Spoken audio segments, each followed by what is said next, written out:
رب العالمين والصلاة والسلام على رسوله الكريم وعلى آله وصحبه أجمعين أما بعد وقال الله سبحانه وتعالى في كلامه المبين أعوذ بالله من الشيطان الرجيم بسم الله الرحمن الرحيم إن الله وملائكته يصلون على النبي يا أيها الذين آمنوا صلوا عليه وسلموا تسليما اللهم صل على سيدنا شفيعنا حبيبنا مولانا محمد وعلى آل سيدنا مولانا محمد وبارك وسلم عليه وصل على جميع الأنبياء والمرسلين والحمد لله رب العالمين صلوا على النبي الله محترم و معزز حضرت کلیمی شاہ صاحب مودی چشتی قادری محمد اللہ مولانا چاند صاحب دیگر علماء کرام بزرگان نظام اہل سلسلہ دوستوں اور میرے عزیزوں، اللہ تعالیٰ کا یہ سب سے بڑا کرم ہے ہم پر کہ ہم کو ایسے پیارے رسول کی امت میں اللہ نے پیدا فرمایا۔ ہمارے لاکھوں خرابیوں اور غلطیوں کے باوجود ان سب کو چھپا کر اللہ کے محبوب ہم کو بنانے، دوزخ کے گڑھے سے ہم کو نکال کر جنت تک پہنچانے والے انبیاء کے سردار کے امت میں اللہ نے ہم کو پیدا کیا۔ کیوں تو ہر نبی اپنی امت پر بڑے حریص ہوتے ہیں، حرص رکھنے والے ہوتے ہیں، ان کی اچھائیوں کا خیال رکھتے ہیں، اس کے لیے تو نبی آتے ہیں۔ لیکن ہمارے آقا ان تمام نبیوں کے سردار ہیں۔ آپ کی شان میں قرآن میں خود اللہ تعالیٰ فرمایا حریص علیہ، ہمارا بڑا خیال ہے۔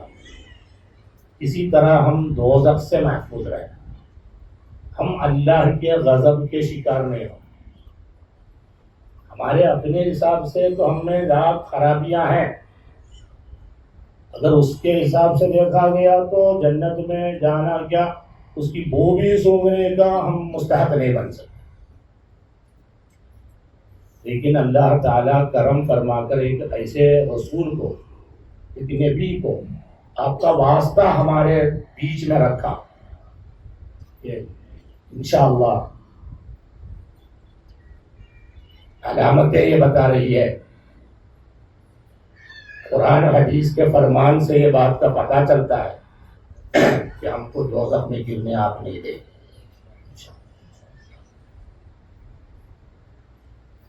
سرکار نے مثال بھی دی ہے، جیسے آگ سلگانے کے بعد پتنگے آ کر اس پہ گرتے رہتے ہیں، اگر آگ سلگانے والا پتنگوں کو دور کرتا رہا تو کچھ بچے، تب بھی ان کے اوپر سے آ کے آگ میں کود جاتے قریب یہ پتنگ۔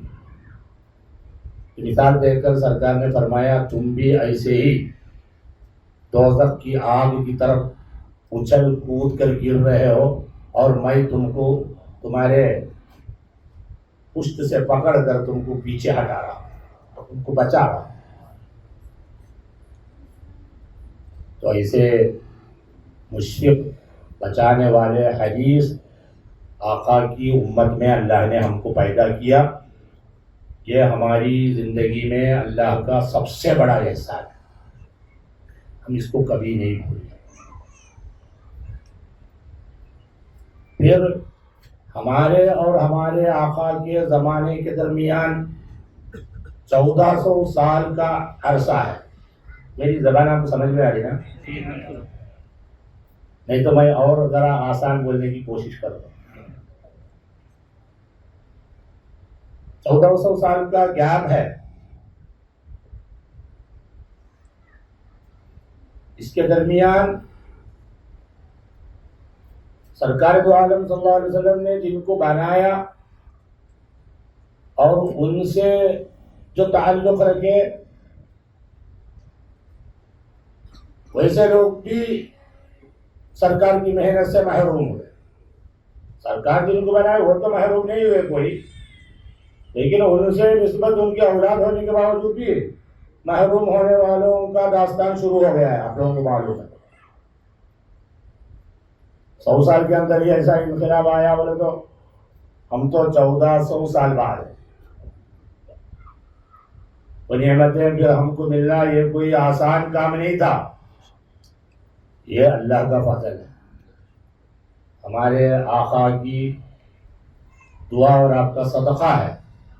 اللہ نے ایسے اولیاء کرام سے ہم کو وابستہ فرمایا کہ جنہوں نے یہ 1400 سال کا جو گیپ آیا ہے اس کو وہ لوگ مٹا دیے، کم کر دیے.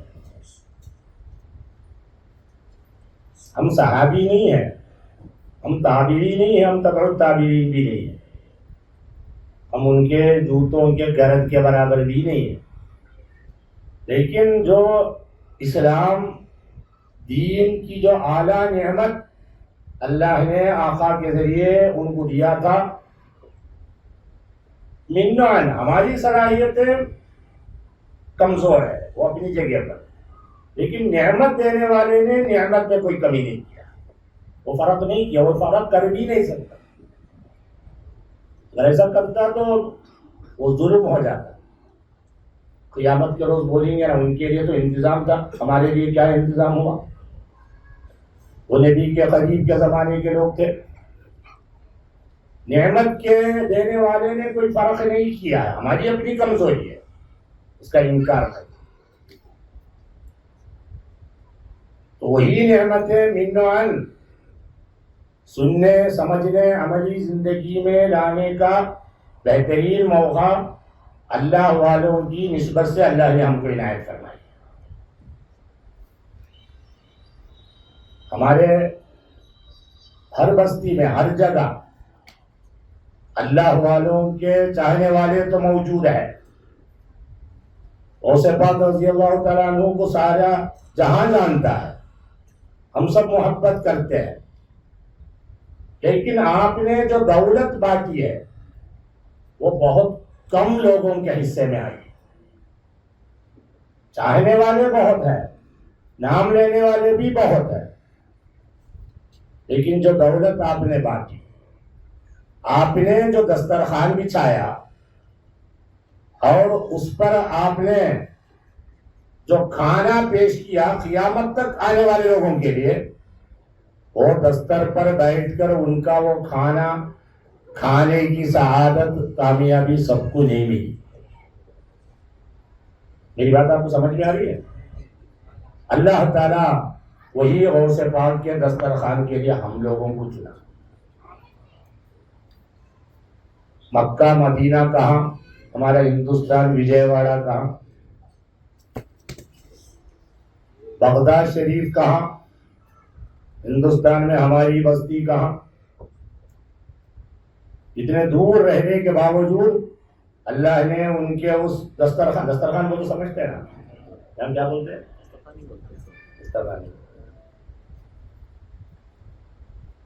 کھانے کا جو ٹیبل ہے وہ اتنا وسیع ہے آپ کا، وہ ہمارے بستی تک اللہ پہنچا دیا. آپ کا ارشاد ہے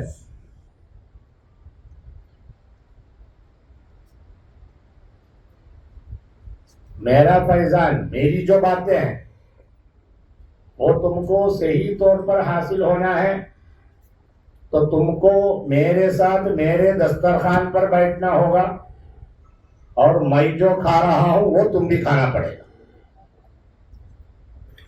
تبھی وہ نعمتیں آپ کو ملے گی جو نعمتیں میں نے پائی ہے. میری بات سمجھ میں آئی نہیں؟ غوث پاک رضی اللہ عنہ کے ذریعے اللہ تعالی جو نعمت کائنات کو دیا ہے، اگر وہ کسی کو ملنا ہے حقیقی طور پر، محبت ایک الگ چیز ہے، اس کا اپنا کام بھی ہوگا، اس کا فائدہ بھی ہوگا. عقیدت ایک الگ چیز ہے، اس کا اپنا فائدہ ہوگا. لیکن جو نعمت آپ کو حاصل ہے اور جو آپ نے اپنے خاص لوگوں کو بانٹا ہے، اگر اس سے استفادہ کرنا ہے تو پھر آپ نے جو دستر بچھایا وہ دستر پہ بیٹھنا پڑے گا، اور آپ نے اس دستر پر جو کھانا تیار رکھا ہے وہ کھانا آپ کے ساتھ بیٹھ کے کھانا پڑے گا. وہی لوگ حقیقی قادری نعمت سے مالا مال ہوں گے. آپ سوچیں کہ بغداد شریف سے 800-900 سال تک کون سا ایسا دسترخوان ہوگا؟ اللہ کا کرم بڑا وسیع ہے، جس کو چنتا ہے اللہ مالا مال کرتا ہے. مل رہا ہے یا نہیں مل رہا ہے؟ وہی نعمت اللہ ہم کو دے رہا ہے. اللہ ہم کو صحیح احساس ہمارے دلوں میں پیدا فرمائے.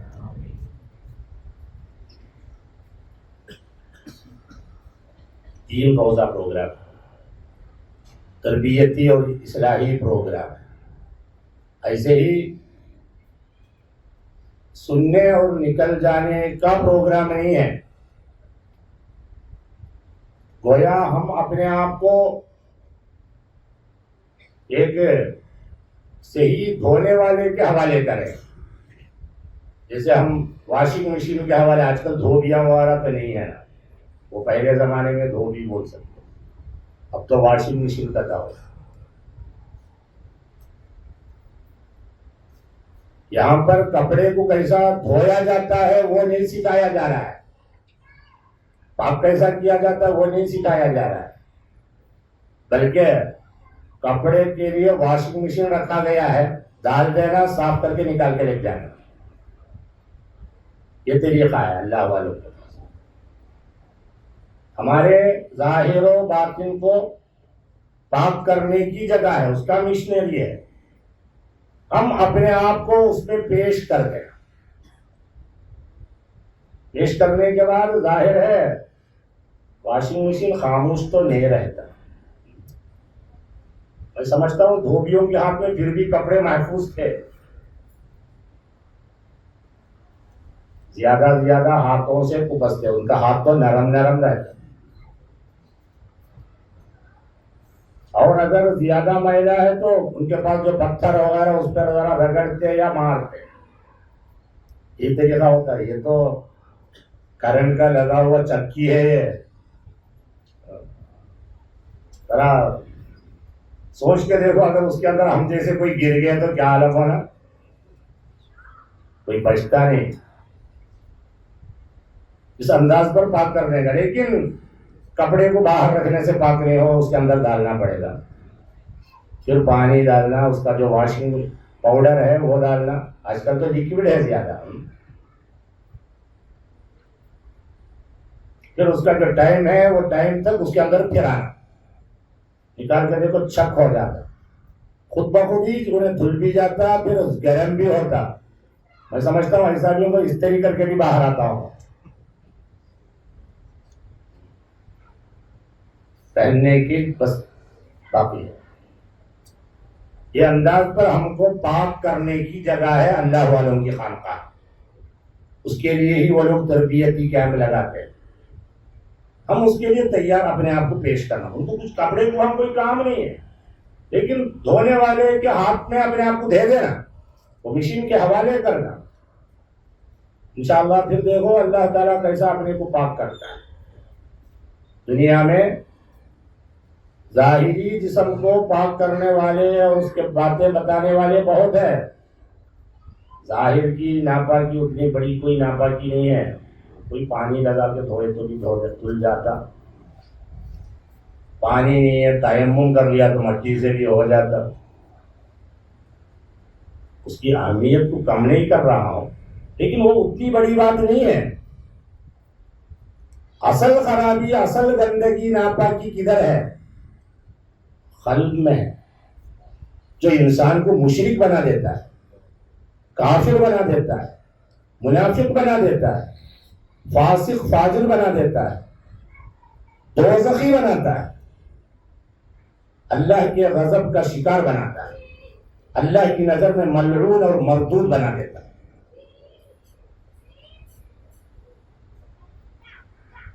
یہ سب ناپاکی کدھر ہے؟ بولو کدھر ہے؟ قلب میں۔ اس کی بات کرنے والے آج نہیں ہیں، اگر کوئی بات کرے تو بھی پاک کر کے دینے والے نہیں ہیں، پاک کر کے دینے والے نہیں ہیں۔ اللہ کا فضل ہے، اللہ والوں کی بارگاہیں اصل میں یہ پاکی کے لیے ہے، ان کے بیانوں کی وجہ سے، ارشادات کی وجہ سے، اللہ والوں کے ارشادات کی محفل میں جا کے بیٹھنے کی وجہ سے، ان کی نظروں میں آنے کی وجہ سے، ان کی توجہ کی وجہ سے، ان کی دعا کی وجہ سے، ان کے تصرف کی وجہ سے۔ تصرف بھی ایک کام ہے اللہ والوں کے پاس، جیسا دعا کر کے لوگوں کو بناتے ہیں ویسا ہی توجہ سے بناتے ہیں، نظر سے بناتے ہیں، پاک کرتے ہیں، ویسے ہی تصرف سے بھی وہ لوگ سامنے والے کے اندر اختلاف پیدا کرتے ہیں۔ بظاہر پاک کرنے کا کوئی کام نہیں ہوا، لیکن چونکہ وہ لوگ اس فیلڈ کے ماہر ہیں۔ آپ نے دیکھا اگر کوئی میکینک ہے یا کوئی چیز بنانے والا ہے، کوئی اے سی بنانے والا ہے یا کوئی کرنٹ کا کوئی سوئچ یا فین وغیرہ لگانے والا ہے، عام طور پر اس کے لیے کچھ اصول ہے نا؟ وہ کھولنے کے لیے اسکرو ڈرائیور ہے نا، اور وائر کے لیے وہ کیا بولتے ہیں کٹنگ پلیٹ، وہ کاٹنے کے لیے پھر دوسرا کچھ ایسا ایک ترتیب سے کرتے ہیں وہ لوگ۔ لیکن اگر میکینک سے ہی ہے تو کبھی ایسا بھی کرتا ہے، جو اسکرو ڈرائیور کرتا ہے وہ اس کے ہاتھ سے انہیں کھول دیتا ہے۔ کٹنگ پلیٹ جو کام کر وہ اپنے ہاتھ سے سب پھران کر دیتا ہے، کرنٹ رہنے کے باوجود کر لیتا ہے۔ چیرنے کے لیے وہ چولی استعمال کر دانتوں سے قطر کا ایسا الگ کر دیتا ہے۔ یہ سب تصرف ہے، ان کا تصرف، اللہ والوں کا تصرف نہیں بولو۔ آپ کو بات سمجھ میں آنے کے لیے بولو، یعنی کوئی بھی کام کرنے کے جو سسٹم ہے، سسٹم سے ہٹ کر جب کسی کو بنانا ہی ہے، مزدور جیسا بھی بنانے والا ہوتا ہے، انہیں بولتا ہے میرے پاس اب ٹولس نہیں ہے، آپ بعد میں آؤ، میں نہیں کر سکتا۔ لیکن اس کا گھر کا معاملہ ہے تو ٹولس نہیں ہے بول کے بیٹھ جائے گا۔ ٹولس نہیں تو وہی کام اس کے ہاتھوں سے، اس کے منہ سے، اس کے دانت سے قطر کر بھی کرتا ہے۔ اللہ والے بھی جب سامنے والے کو بنانا ہی ہے، بننے کی کوئی صورت اس میں بھی نہیں دکھ رہا اور بنانے کے کوئی سامان بھی میسر نہیں ہے، تو پھر ان کا تصرف استعمال کر کے ان کو بنا دیتے ہیں۔ یہ سب ان کے پاک کرنے کا انداز ہے۔ یہ زمانے میں جب دین کی باتیں سننے کو خود بہت مشکل سے ملتی ہے، کہیں بھی آپ جاؤ، میں کسی کے خلاف نہیں بولتا، ویسے ہم کو عادت بھی نہیں ہے، ہم کو اپنی خرابیاں خود گننے کو ٹائم نہیں ہے، دو لوگوں کی خرابی کیا بیان کریں گے۔ لیکن حقیقت حال تو بھی ہم کو معلوم رہے نا۔ آپ کو یا تو فضائل سناتے جاتے، یہ کرنے سے یہ اجر ہے، یہ ثواب ہے، یہ فلاں ہے، یہ فلاں ہے، ثواب سمجھایا جاتا ہے، یعنی تو ہمارے آپسی لوگوں کے درمیان جو اختلاف ہے، اختلاف کو تو سمجھتے نا، فاتحہ کرنا یا نہیں کرنا، یا رسول اللہ بولنا یا نہیں بولنا، قبر کی زیارت کرنا یا نہیں کرنا، ہزار مسائل ہیں۔ ہاتھ ادھر بننا ادھر بننا، ہاتھ انگلی یوں کرنا یا یوں کرنا، پاؤں یوں رکھنا یوں رکھنا، یہ اختلافات بیان کریں گے۔ علامہ اقبال نے کہا ہے، شعر مجھے یاد نہیں ہے، ہاتھ بننا پر بننا نیچے بننا سب بات کی بات ہے. یہاں جس کو ہاتھ نہیں ہے اس کو بھی تو نماز پڑھنا ہے. اس کو ہاتھ نہیں ہے اس کو بھی تو نماز پڑھنا ہے نا سب. بننا نہیں بننا بات بنے کہاں بنے گا. اس کو ہاتھ ہی نہیں ہے تو انہیں تو نماز پڑھنا نہیں کیا. تو خیر یہ کیا ہے, ایسے مسائل میں الجھ کے شیطان ایسا کھیل کھیلا ہے کہ ہم دین سے محروم ہیں. وہ سب دین کے ہی حصے ہیں, اس کی ضرورت بھی ہے, لیکن ہر وقت ضرورت کی چیز نہیں ہے یہ سب. بچی کو شادی کر کے لانے کے بعد یہ ہمارے اور ہمارے پڑوس کے درمیان کیا اختلاف ہے, وہ کرے تو کیا فائدہ, یہ سب سناتے رہتے ہیں. ان کو کھانے کے وقت کھانا دینا ہے, اس کو رہنا ہے تو پانی کے وقت پانی پلاؤ بھائی, کھانے کے وقت کھانا کھلاؤ. کھانا نہیں پانی نہیں, خالی یہ جھگڑے کی باتیں ہو رہی ہے. انہیں رہیں گی کیسا وہاں پر. ہم یہاں ناپاک ہیں, ہم کو پاک ہونا ہے. شیطان اور نفس ہم کو اپنا کھلونا بنایا ہے, اس کے چنگل سے ہم کو چڑانا ہے. وہ کام کرو, اس کے بعد جو بھی ہے دیکھا جائے گا. یہ بات آپ کو سمجھ میں آ رہی ہے نہیں آ رہی؟ تو یہ انداز پر دین سمجھانے والے لوگ نہیں ہیں آج. یہ غنیمت ہے, اللہ نے ایسے لوگوں سے آپ کو وابستہ کیا ہے. یہ غوث پاک کی کرامت ہے, سمجھیے, آپ کے نسل کی کرامت ہے. اس کے 21ویں آپ کے 21ویں پوترے سے اللہ ہم کو ملایا. وجے والے کے رہنے والے کو اللہ ان کی صحبت کا موقع دیا, ان کا چراغ سلگ گیا. اب آج ہم بھی سلگانے کی کوشش کر رہے ہیں. یہ بڑا فضل ہے اللہ کا, ہم اس کو غنیمت جانیں. اللہ تعالی ہم کو پیدا کیا, میں آخری بات بول رہا ہوں, اپنا منشا ہمارے سامنے جاری کیا, یعنی وہ اپنا لا, اپنا قانون, اپنا رول ہم کو بتایا کہ میرے رول کے مطابق ہی تم چلنا, اس کے خلاف تم نہیں چلنا. اور ہم کو چننے کا اختیار دیا, چاہے تو ہم اچھائی چن سکتے ہیں, چاہے تو خرابی چن سکتے ہیں. اچھائی کے سپورٹ کے لیے اللہ رسول کو بھیجا, اچھائی کے سپورٹ کے لیے رسول کو بھیجا, کتاب کو بھیجا. بھیجا ہے کتاب, کتاب پڑھ تو قرآن پاک. رسولوں کو بھیجا, رسول اللہ کو بھیجا, جو صحیح ہے, جو اچھائی ہے, جو حق ہے, اس کے سپورٹ کے لیے. اور جب چننے کا ہم کو اختیار دیا تو خالی اچھائی کی بات بتانے والے رہے تو کافی نہیں ہے, تو چننا نہیں رہتا وہاں پر. ہمارے عقل اور ہمارے اختیار سے ہم کو ایک مقام کو فائز کرانا ہے, تو پھر وہاں پر ایک مقابلہ ہونا پڑے گا, تبھی تو کسی کو میڈل دیا جا سکتا ہے, انعام دیا جا سکتا ہے. مقابل میں اللہ کیا کیا, برائی کی طرف ہم کو کھینچنے والوں کو بھی پیدا کیا. برائی کی طرف کھینچنے والا کون ہے, بولو؟ ہاں, شیطان. شیطان باہر رہتا ہے, اندر رہتا ہے, بولو؟ باہر رہتا ہے, باہر بھی رہتا ہے, اندر بھی رہتا ہے. یوسوس فی صدور الناس, کہاں رہتا ہے, بولو؟ اندر بھی رہتا ہے, باہر بھی رہتا ہے شیطان. لیکن شیطان تو ہے ہم کو برائی کی طرف کھینچنے والا, بہلانے والا ہے ہی, سب کام ہی وہی ہے. وہ کافر ہے, ملعون ہے, مردود ہے, کبھی بنتا نہیں. انہیں اکیلا نہیں ہے, اس کے علاوہ اور ایک ہے جو حضرت ابھی اشارہ کر رہے ہیں, اس کا نام کیا ہے, نفس ہے. وہ کہاں رہتا ہے, وہ اندر ہی رہتا ہے. یہ دشمنوں میں نفس بڑا دشمن ہے یا یہ شیطان بڑا دشمن ہے؟ کیوں, کیا وجہ ہے, بولو؟ کس وجہ سے آپ بول رہے تھے, وہ بھی سمجھ میں آنا ہے.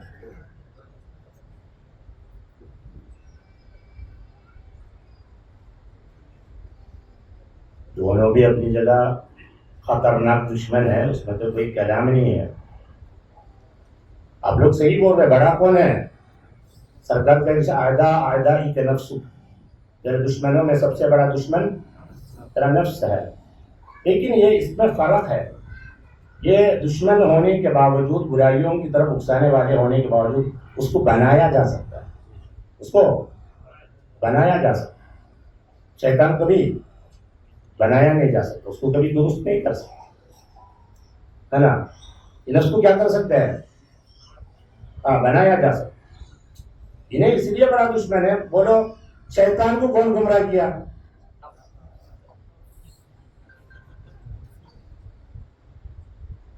سب کو شیطان گمراہ کر رہا، تو شیطان کو کون گمراہ کیا؟ اس کا اپنا نفس ہی تو ہے. تو شیطان کو بھی نہیں چھوڑنے والا ہے نفس. ظاہر ہے وہ بڑا ہے، سمجھ میں تو آ رہا نا. لیکن اتنا بڑا ہونے کے بعد اس کو پاک کیا جا سکتا ہے. اللہ والے زیادہ محنت یہ نفس کو پاک کرنے میں کیا ہے، شیطان کو دور کرنے پر بھی محنت کیا ہے، اس سے زیادہ ہم کو بھی محنت اس کو پاک کرنے میں کرنا ہے، اس کو مارنے میں نہیں. اللہ والوں کے راستوں پر چلنے والے وہاں پر بھی گمراہ ہو گئے. نفس کو مار دیں گے، نفس کو کوئی مار نہیں سکتا. نفس اللہ پیدا کیا، تو مارتے کیسا ہو؟ ہم کون ہوتے اللہ پیدا کرے اس چیز کو مارنے والے؟ ہاں، مارنا اگر دوسرے کچھ معنی میں بول رہے تو ٹھیک ہے، ورنہ اس کو قتل وغیرہ نہیں کر سکتا. اس کو کیا کیا جا سکتا ہے؟ بولو. ہاں، درست کیا جا سکتا ہے. ہم اس نفس کو اپنا تعبیر بنانا، تو پھر ہمارے ہر نیکی کے کام میں انہیں مددگار ہو. انہیں ہمارے گھر کے اندر کا چور ہے، ہمارے گھر کے اندر کا چور ہے.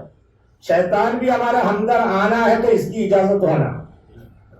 انہیں گھر کی عورت کی طرح ہے، اس لیے نفس کو قرآن میں عربی میں سب مؤنث کے طور پر استعمال کیا ہے.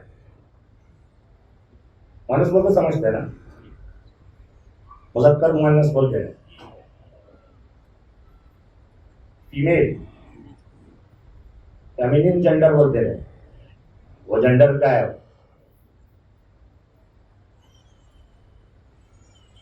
تو انہیں اندر والا ہے، انہیں جب تک دروازہ کھول کے نہیں دی شیطان اندر نہیں آ سکتا.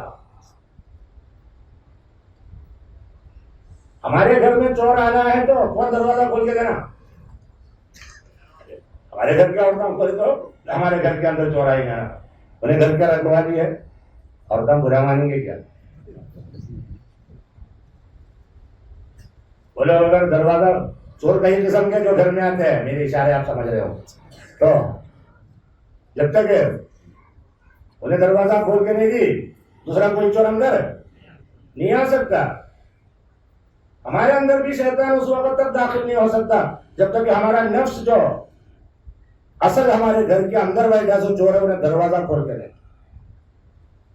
تو اس کو اپنا بنانا یہ سب سے بڑی عقل مندی ہے. کیا ہے سب سے بڑی عقل مندی؟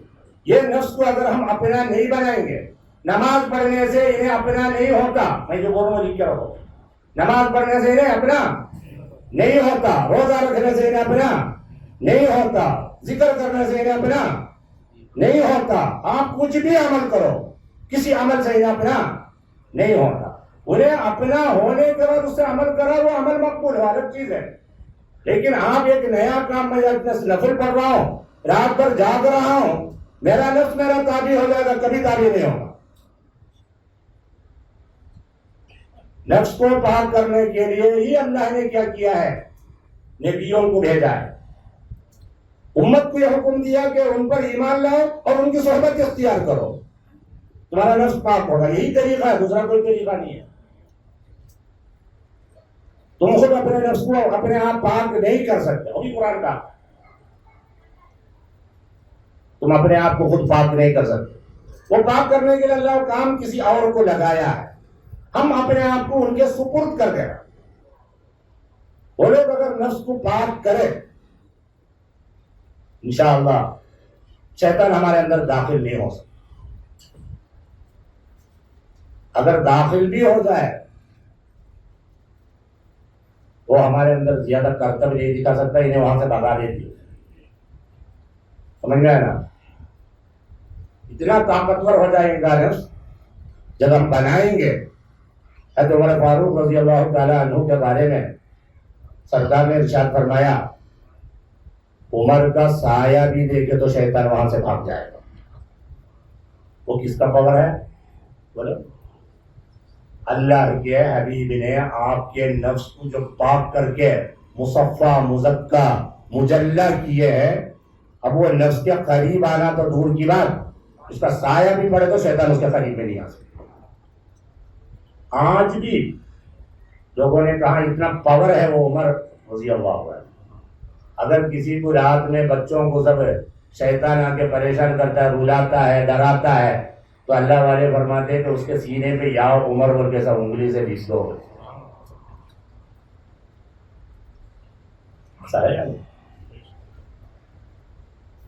1400 سال گزر گئے, شیطان آج تک عمر کے نام سے ڈرتا ہے.